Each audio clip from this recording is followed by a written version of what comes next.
costumes sont chouettes, les costumes sont incroyables, ils sont bien faits, mais on peut pas s'en rendre compte dans le film parce que c'est hyper sombre tout le temps. Vraiment, on ne voit rien à l'écran quand on regarde Alien versus Predator 2, enfin Requiem, je crois que ça s'appelle. Et c'est horrible parce que je vous jure, c'est pas un problème de réglage de l'image ou quoi que ce soit, c'est vraiment le film est super mal éclairé. Et du coup, ça gâche quand même pas mal de scènes qui auraient pu être chouettes malgré les personnages insupportables. Mais du coup, c'est vrai que malheureusement, c'est pas un très bon film objectivement. Après, moi je le trouve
Et puis à côté de Marcy, pardon, vous avez Slightly, qui est un petit garçon indien d'origine indienne.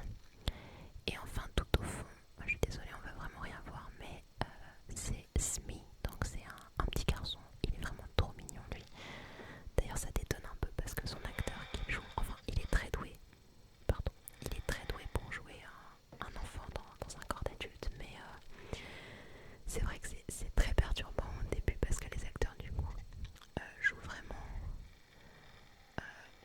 comme si on avait transféré la conscience d'un enfant du temps dans un corps d'adulte. Donc je trouve qu'ils l'ont vraiment très bien fait. Ils ont des mimiques, ils ont des façons de bouger c'est vraiment des enfants quoi. C'est très perturbant au début. Et donc tout ce petit monde là, ils sont tous en fait en phase de test un peu, on va dire, une fois qu'ils ont été transférés, que leur conscience a été transférée dans un synthétique. Le but de Prodigy, c'est de montrer que ça marche super bien, j'imagine, et de peut-être vendre le concept pour que des gens puissent transférer leur conscience dans des robots. Et donc, ça c'est la première storyline, le premier truc qu'on suit au début de l'histoire.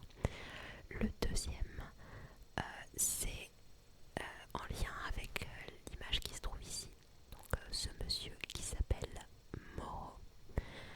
Alors Moro, il faut savoir que c'est vraiment un de mes personnages préférés de toute la série. Et il y en a pas mal des personnages. Mais l'acteur qu'il joue le fait vraiment trop bien. Je dirais que mes deux préférés en fait, c'est un peu à égalité, c'est lui et lui, Kirsch. Je vous parlerai de Kirsch un peu après. Je vais d'abord évoquer Moro parce que du coup, c'est un peu lui le héros de la deuxième storyline. En gros, Moro, il fait partie de l'équipage d'un vaisseau qui s'appelle le Maginot. Alors ça m'a fait un peu rire quand j'ai entendu la première fois que le vaisseau s'appelait le Maginot, étant donné que c'est une référence du coup à la ligne Maginot, j'imagine, pendant la Seconde Guerre mondiale en France. Alors si vous n'êtes pas trop branché Seconde Guerre mondiale, moi je le suis uniquement parce que j'avais adoré Band of Brothers et que du coup j'avais lu plein d'articles Wikipédia, mais sinon je comprends très bien que ce soit pas forcément un centre d'intérêt pour tout le monde, mais la ligne Maginot c'était donc une ligne qui était censée protéger la France d'une invasion allemande, donc qui avait été dressée avec des fortifications un peu tout le long de la frontière de la France avec l'Allemagne. Sauf qu'en fait, elle a très bien marché, hein, puisque les Allemands ne l'ont jamais traversée, puisque en fait ils sont passés par la frontière belge. Donc voilà. Et après ils nous ont roulé dessus parce que forcément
supplier pour essayer de le faire ouvrir la porte pour que cette personne puisse entrer. Enfin, elle le supplie vraiment d'ouvrir. Et donc lui il se lève et en fait au lieu de lui ouvrir, il scelle la porte avec un espèce de chalumeau, puisqu'en fait Morrow c'est un cyborg, donc il est humain, mais il a eu des augmentations, probablement parce que j'imagine il a dû perdre son bras d'une façon ou d'une autre, et du coup on lui a greffé un bras artificiel qu'il peut utiliser comme arme.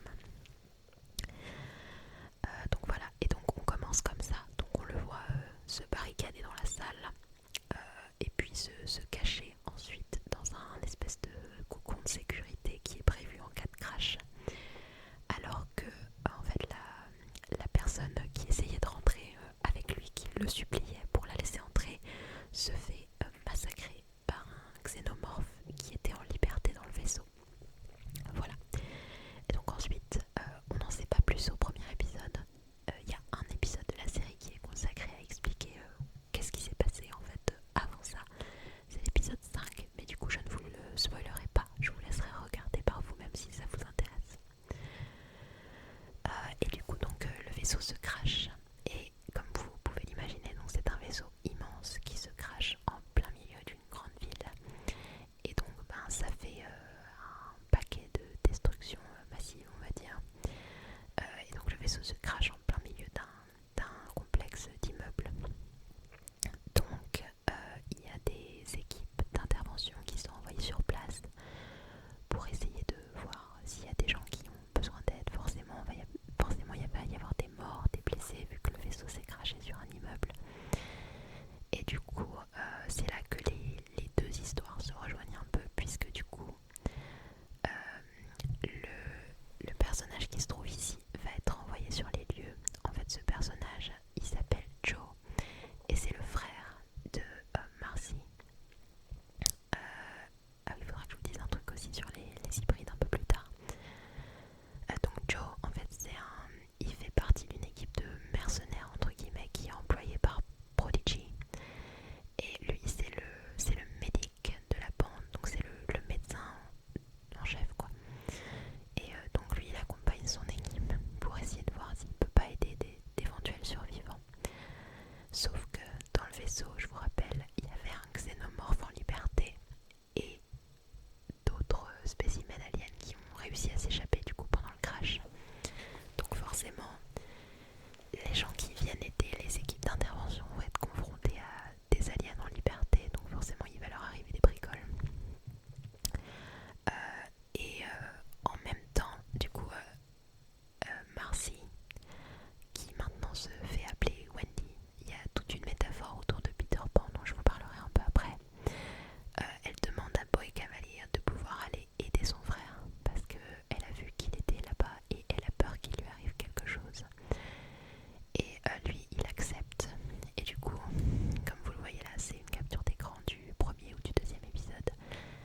Les hybrides sont envoyés en mission pour essayer de voir un peu, d'inspecter le site du crash et de voir s'ils peuvent aider des gens. Donc voilà. Est-ce que je peux vous en dire un peu plus sans vous spoiler? Disons que à partir de là, en fait, les premiers épisodes, c'est surtout la traque des spécimens aliens qui se trouvent dans le vaisseau, notamment ces deux-là, qui sont les plus utilisés dans la série. Alors, le xénomorphe, je ne vais pas vous le présenter, vous voyez, si vous connaissez ne serait-ce qu'un tout petit peu Alien, c'est le monstre emblématique de la saga. Et le deuxième, c'est une créature toute nouvelle qui a été imaginée pour la série, qui s'appelle du coup T-Ocellus. Je sais pas trop pourquoi, mais j'imagine que ça a un lien avec oculaire. Enfin, il y a un truc qui se ressemble au niveau de l'étymologie, je pense. Donc en fait, c'est une espèce de toute petite créature qui a la forme d'un œil avec des tentacules qu'il utilise pour se déplacer. Et en fait, donc cette créature, elle parasite un hôte en se jetant sur lui ou elle, en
mentionné, donc je vais le mentionner lui.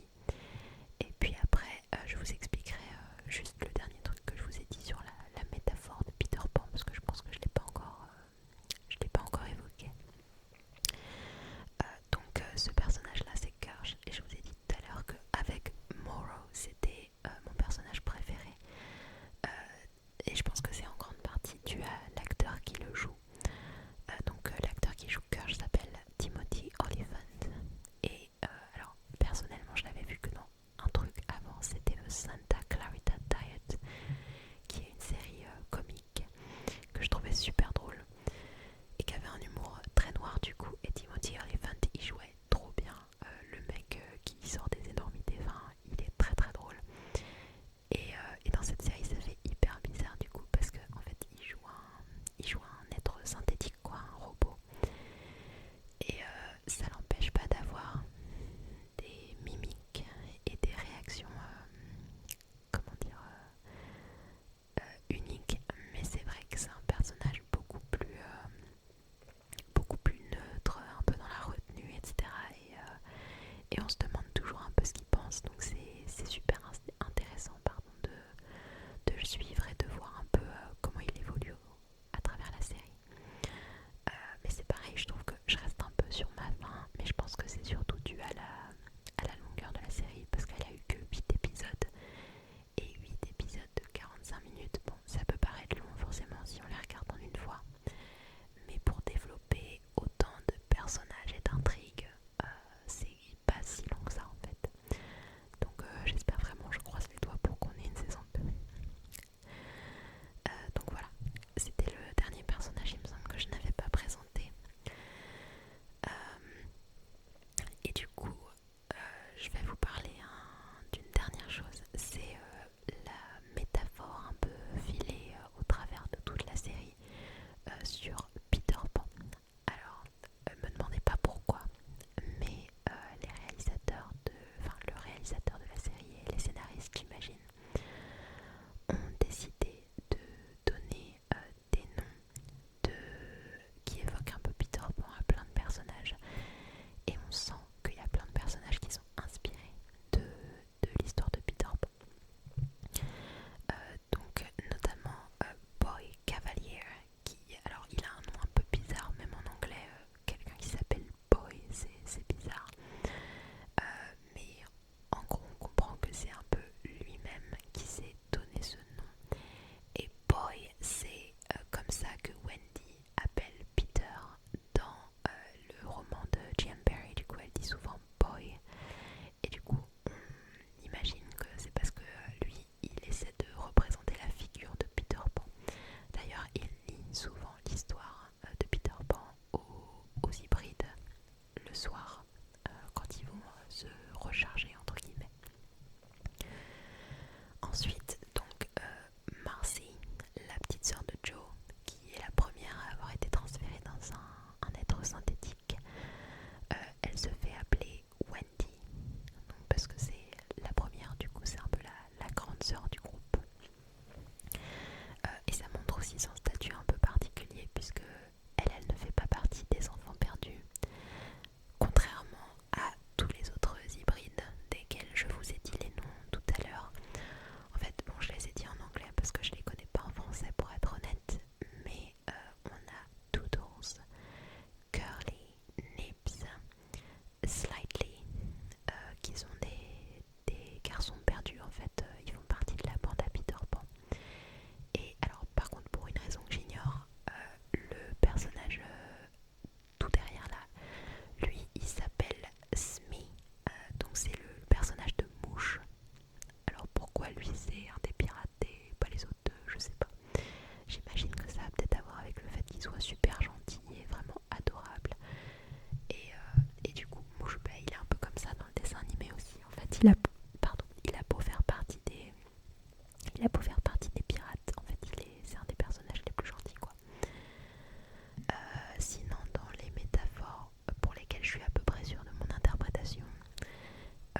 puisque ça me fait beaucoup rire d'imaginer Timothy Olyphant en fait Clochette.